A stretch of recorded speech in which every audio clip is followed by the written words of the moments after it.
بسم الله الرحمن الرحيم الحمد لله رب العالمين ثم الصلاة والسلام على أشرف الأنبياء والمرسلين حبيب إله العالمين بالقاسم المصطفى محمد وعلى آل بيته الطيبين الطاهرين اللهم صل على محمد وآل محمد وعجل فرجهم والعن أعداهم. Respected viewers, brothers and sisters, Assalamu alaikum wa rahmatullahi wa barakatuh. We are ever grateful to Allah subhanahu wa ta'ala that has given us this opportunity to be with you another night from the holy land of Karbala, discussing the book Aliyun fil Quran. Very important topic and very beautiful discussion regarding the verses of the Holy Quran that non-Shia book and Sunni books have narrated narrations that state these verses, more than 700 verses, are about Amir Mu'minin Ali ibn Abi Talib alayhi salam within the Holy Quran. The compiler of the book has put it together beautifully and prepared it for you and I to learn, gain, ponder, and spread the knowledge of Quran and Ahlul Bayt alayhim salam. Before we continue with our discussion from previous nights, we send our deepest condolences to the Imam of our time, Imam Al-Mahdi Ajrullah Ta'ala Faraj Sharif, on this occasion that we are the night of the martyrdom of Amir al-Mu'minin Ali ibn Abi Talib alayhi salam. We ask Allah subhanahu wa ta'ala that by this grief that comes to the heart of our beloved Imam Mahdi Ajrullah Ta'ala Faraj Sharif, to relieve all the pain from the ummah and grant their needs. And the most important needs is for Allah subhanahu wa ta'ala to hasten the appearance of our beloved Imam Mahdi Ajrullah Ta'ala Faraj Sharif. It is very important for us to remember these nights. Bare minimum that we can do is to wear black. Tell our kids, our children, our relatives, anyone that we know of, we remind them about the event that happens tomorrow morning after Salat al-Subh. That when the commander of the faithful, Amir al-Mu'minin Ali ibn Abi Talib alayhi salam, leaves his house and comes to the masjid and goes on top of the minaret and says the adhan, when he comes down, what happens? And he sees Ibn Muljam, may Allah curse and those who are already been cursed be upon him, and tells him what you're about to do. And within his salah, while he was in the condition of sujood, raising his heads from sujood, Ibn Muljam comes and he strikes Amir al-Mu'minin Ali ibn Abi Talib alayhi salam with his poison sword on his head. We must remember these nights and these dates and these moments and make sure to ponder and think what made this happen. What brought people to this conclusion that they can come and have the audacity to martyr the brother of Rasulullah sallallahu alaihi wasallam, son-in-law of Rasulullah sallallahu alaihi wasallam, and his cousin, and his Khalifa, and his Wasi, and his successor, and his vicegerent. What led to this? And what led for the grandson of Rasulullah, Imam Hassan al-Mushtawa alayhi salam, to be poisoned? What led to Imam al-Hussein alayhi salam to be killed and beheaded while thirsty? What led all the other Imams to be poisoned one after one after one and torture? What made that? It's for people. It was the reason was that people had lack of information. They were ignorant toward Quran, didn't have enough ma'rifah of Quran, and didn't have enough ma'rifah of the Imam. That's why we're dedicating these nights. Inshallah, if Allah bless us until the end of Ramadan, and if Allah bless us after that, even we will continue gaining our ma'rifah, gaining our knowledge about the verses of the Holy Quran and the narrations of Ahlul Bayt alayhim salam. Because if we hold on to both of them together, as Rasulullah sallallahu alayhi wa stated on the day of Ghadir, لَن تَضِلُّوا بَعْدِي أَبَدًا. You will not go astray if you hold on to both of them. Ahlul Bayt alayhim salam, Imam Ali alayhi salam, Fatimah al-Zahra salamullah alayha, and their children, and the book of Quran, both together will keep us away from going astray, and will help us attain salvation, will help us attain Allah's satisfaction. But we see the ummah and the nation of the Holy Prophet. Even if we go with the argument of the non-Shia, some of them, which they come and wrongly interpretate man kuntu mawla fahada aliyun mawla, that they say and they argue that Rasulullah sallallahu alaihi wasallam, by this he meant whoever befriends me befriends Amir al-Mu'minin Ali ibn Abi Talib alayhi salam. Should we come and kill this friend of Rasulullah sallallahu alaihi wasallam? Is this the meaning of befriending Amir al-Mu'minin Ali ibn Abi Talib alayhi salam? What caused this? Again, is a very important question for us always to ask. What causes an individual to have that much enmity and hate toward the commander of the faithful, Amir al-Mu'minin Ali ibn Abi Talib alayhi salam, that has nothing done but good to these people? Everything that Amir al-Mu'minin did for these people was khair, and he was benevolent to the people.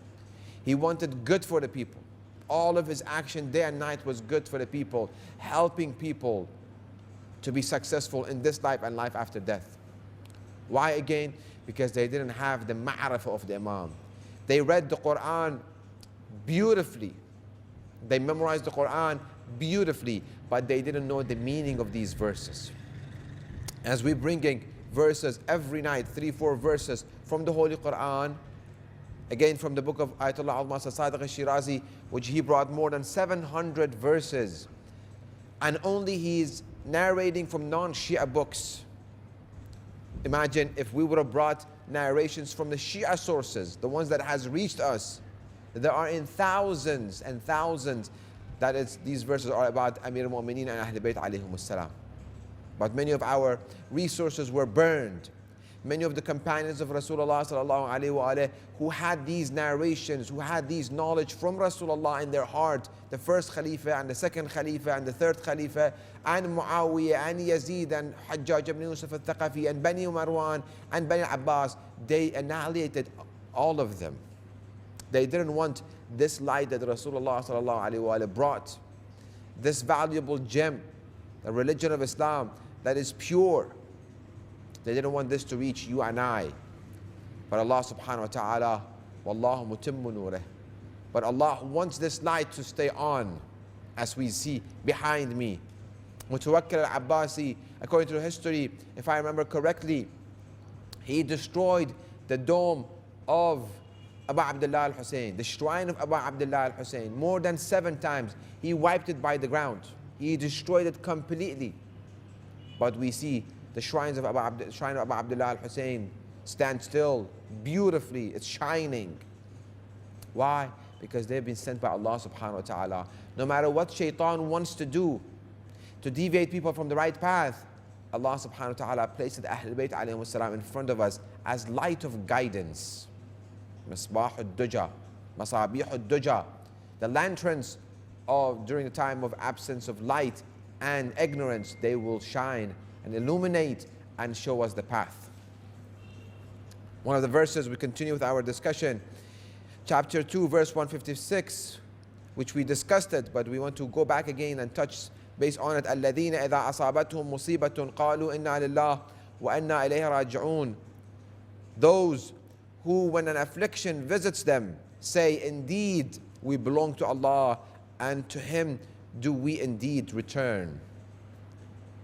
We can only imagine how many times that Amir al-Mu'minin Ali ibn Abi Talib alayhi salam said this verse, Inna lillah wa inna ilayhi raji'un, after the departure of Rasulullah sallallahu alayhi wa sallam. We can only imagine it how many times he repeated this, Inna lillah wa inna ilayhi raji'un, when they attacked the door of his house and Fatima al-Zahra, his wife, was behind his door. And they broke her ribs. And she had Muhsin, the son of Amir al-Mu'minin and Fatima al-Zahra, she had him in her stomach and her womb, and she miscarried him. How many times she said, Inna lillahi wa inna ilayhi raji'un, when she was burying and washing Fatima al-Zahra, salamullah alayha.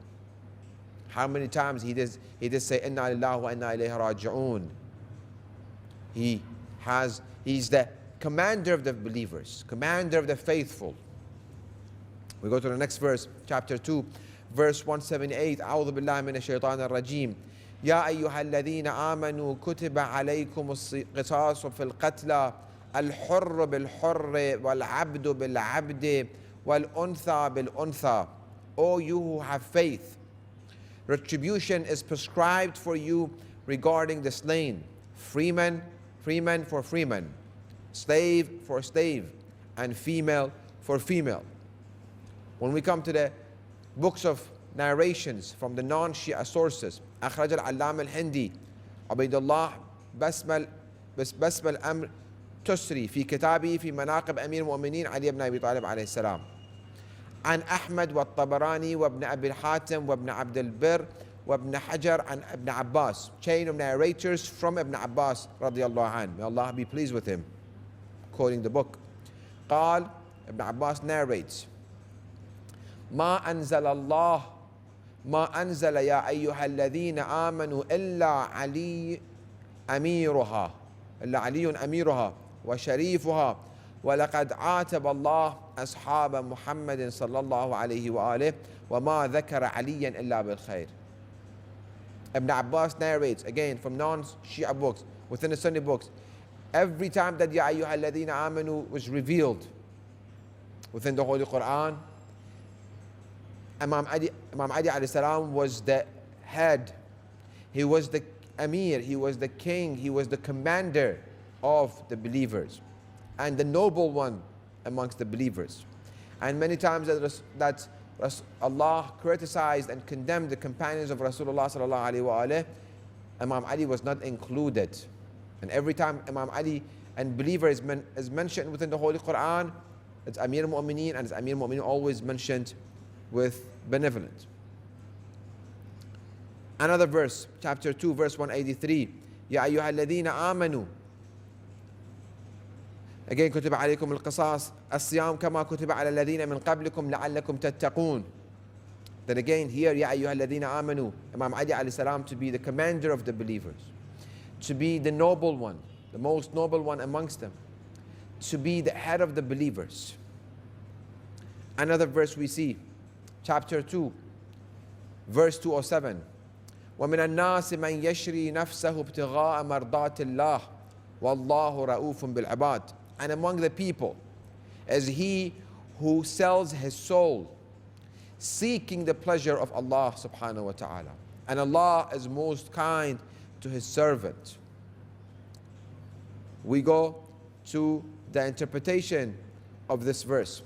Again, روى العلامة الهندي in his book في مناقب أمير المؤمنين عن حجة الإسلام محمد الغزالي والثعلبي في تفسيره. Again, these are different books of tafasir from the non-Shia sources.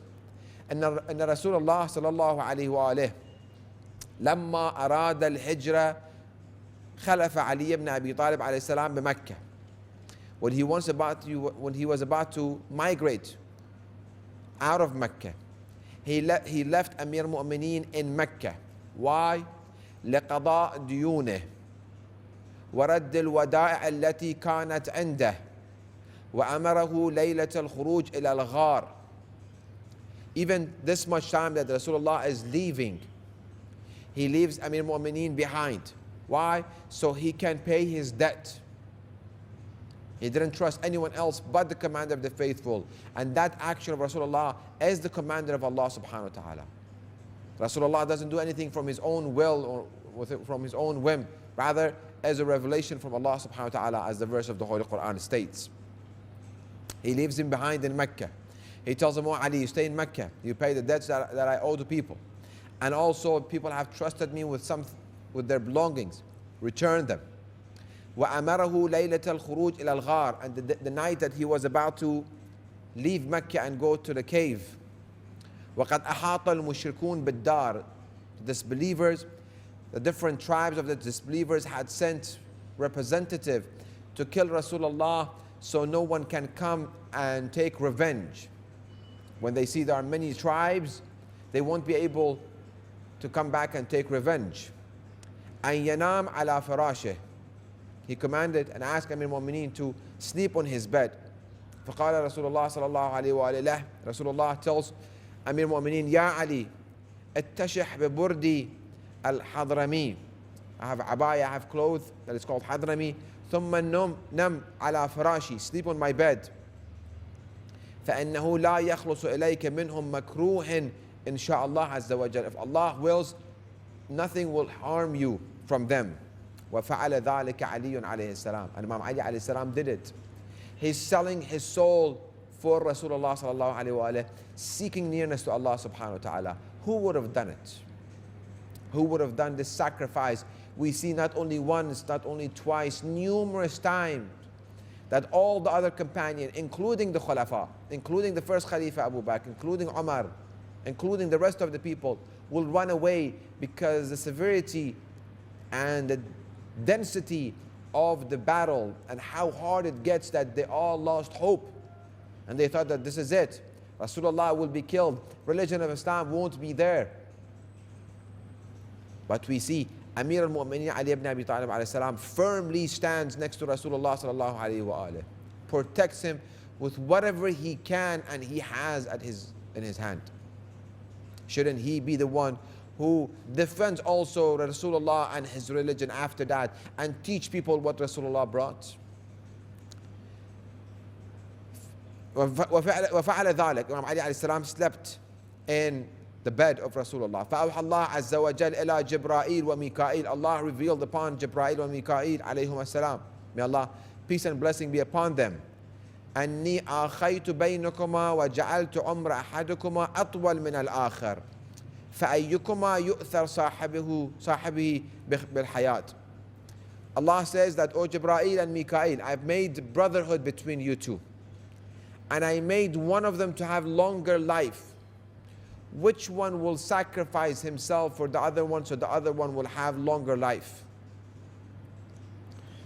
فأوحى الله عز وجل إليهما ألا كنتما مثل علي بن أبي طالب فاختار كلاهما الحياة. Both of them, they say, we want the longer life. They were not willing to sacrifice themselves for the other one. We're talking about Archangel Jibreel and Mikail, amongst the top 5 angels of Allah subhanahu wa ta'ala. Even though Allah made brotherhood between them, they both wanted longer life. But we see Amir al-Mu'mineen Ali ibn Abi Talib alayhi salam, he willingly sacrifices himself and he wants to sacrifice himself for Rasulullah. He sees himself abdun min abid Muhammad. He sees himself as a servant to Rasulullah sallallahu alayhi wa alayhi, ashraful makhluqat. Then Allah tells him, ألا كنتما مثل علي بن أبي طالب آخيت بينه وبين محمد فنام على فراشه يفديه بنفسه. Don't you want to become like Amir al-Mu'mineen Ali ibn Abi Talib alayhi salam? I made brotherhood between Rasulullah and Amir al-Mu'mineen. Allah has made brotherhood between Rasulullah and Amir al-Mu'mineen. And we see what people do right away after the departure of Rasulullah to Amir al-Mu'mineen Ali ibn Abi Talib alayhi salam, that tomorrow morning after Salah, during his Salah, when Ibn Muljam strikes him, he says, Fustu wa Rabbil Ka'bah. I am triumphed. Why? Because I did what I could do and I attained salvation and I'm martyr for the sake of Allah subhanahu wa ta'ala. And these people are not worthy of Ali ibn Abi Talib alayhi salam. These people don't deserve Ali ibn Abi Talib alayhi salam. They didn't appreciate Ali ibn Abi Talib alayhi salam. So that becomes a good question for you and I. Have we appreciated the Imam of our time, Imam al-Mahdi ajrallahu ta'ala farajah sharif? Have we increased our ma'rifah about Imam al-Mahdi ajrallahu ta'ala farajah sharif? That he is hayy, hadir, and nadir. He's alive and he's present and he is watching us, watching our deeds. Allah tells, again, going back to our discussion, Allah tells them that I made brotherhood between Rasulullah and Amir al-Mu'mineen Ali ibn Abi Talib alayhi salam. Imam Ali alayhi salam slept on the bed of Rasulullah, sacrificing, willingly to want to sacrifice himself for his brother. وَيَأْثَرَهُ بِالْحَيَاةِ اِهْبَطَا إِلَى الْأَرْضِ فَاحْفَظَاهُ مِنْ عَدُوِّهِ. Both of you, Angel Jibreel and Mikail, descend to earth and go protect Amir al-Mu'mineen Ali ibn Abi Talib alayhi salam, because he wanted to sacrifice himself for the sake of Rasulullah. فنزل فكان جبرائيل عليه السلام عند رأسه. They both descended to the earth. Jibreel stood by his head, وميكائيل عند رجله, and Mikail by his feet. فقال جبرائيل بخ من مثلك يا ابن أبي طالب. He congratulates him. Who is like you, Amir al-Mu'minin Ali ibn Abi Talib? Yubahi Allah bika al-malaika. Allah is proud of you. And He has this pride in Him in front of His angels. Look at my creation, Amir al-Mu'minin Ali ibn Abi Talib. Allahu Akbar. But what did these people do to Amir al-Mu'minin Ali ibn Abi Talib alayhi salam? They did not appreciate him. يباهي الله بك الملائكة فأنزل الله تعالى على رسوله وهو متوجه إلى المدينة في شأن علي بن أبي طالب ومن الناس من يشري نفسه ابتغاء مرضات الله. While Rasulullah was going toward Medina and toward the cave, Allah reveals this verse upon him. And among the people is he who sells his soul seeking the pleasure of Allah, and Allah is most kind to His servant. وأخرج الحاكم الحسكاني بسنده عن ابن عباس. Also, Hakim al-Hasakani brings this narration that شرع علي نفسه ولبس ثوب النبي صلى الله عليه وآله وسلم. Again, we're bringing only from this book that is only bringing from non-Shia books. Allah is proud of Amir al-Mu'minin Ali ibn Abi Talib alayhi salam in front of His angels. That look, my archangels, Jibreel and Mikael, they didn't want to sacrifice themselves. They both wanted the longer life. But I made brotherhood between Rasulullah and Amir al-Mu'minin Ali ibn Abi Talib alayhi salam. He willingly sacrificed himself. So when the Khilafah was taken away, some people say that Amir al-Mu'minin and argue that Amir al-Mu'minin Ali ibn Abi Talib alayhi salam sat home, didn't do anything. He left the Khilafah to people, to Abu Bakr and Umar and Uthman. He didn't do anything. He was ordered by Rasulullah sallallahu alayhi wa alayhi. O Ali, please pay attention, brothers and sisters. O Ali, if you have 40 people defending you, if you have 40 people that will stand next to you, and they will defend you and defend this religion, and will fight alongside you, fight and take the Khilafah back. You have been appointed by Allah subhanahu wa ta'ala, but Allah wants to do miracles. Allah wants to test you and I, brothers and sisters, today in regard to Imam al-Mahdi ajalallah ta'ala farajah sharif. If you have 40 people, go and fight. You know what Amir al-Mu'minin Ali ibn Abi Talib alayhi salam was doing? He didn't sit home. He didn't sit quiet. Read Nahj al-Balagha. Those people who say Amir al-Mu'minin Ali ibn Abi Talib alayhi salam sat home, he was quiet. He didn't show any objection.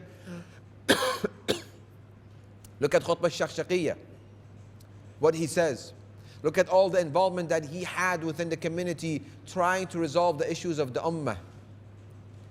He did what he could do.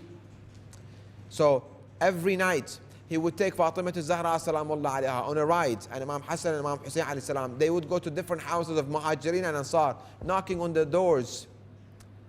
When they ask, who is it? Fatima al-Zahra will say, I am the daughter of Rasulullah. They will come. Amir al-Mu'minin won't say, because these people had hate toward Amir al-Mu'minin Ali ibn Abi Talib alayhi salam. And Amir al-Mu'minin will say, Fatima al-Zahra will tell them, have you forgot Ghadir? Have you forgot how many times my father said that his wasi is after Rasulullah as Amir al-Mu'minin? Have you forgotten this?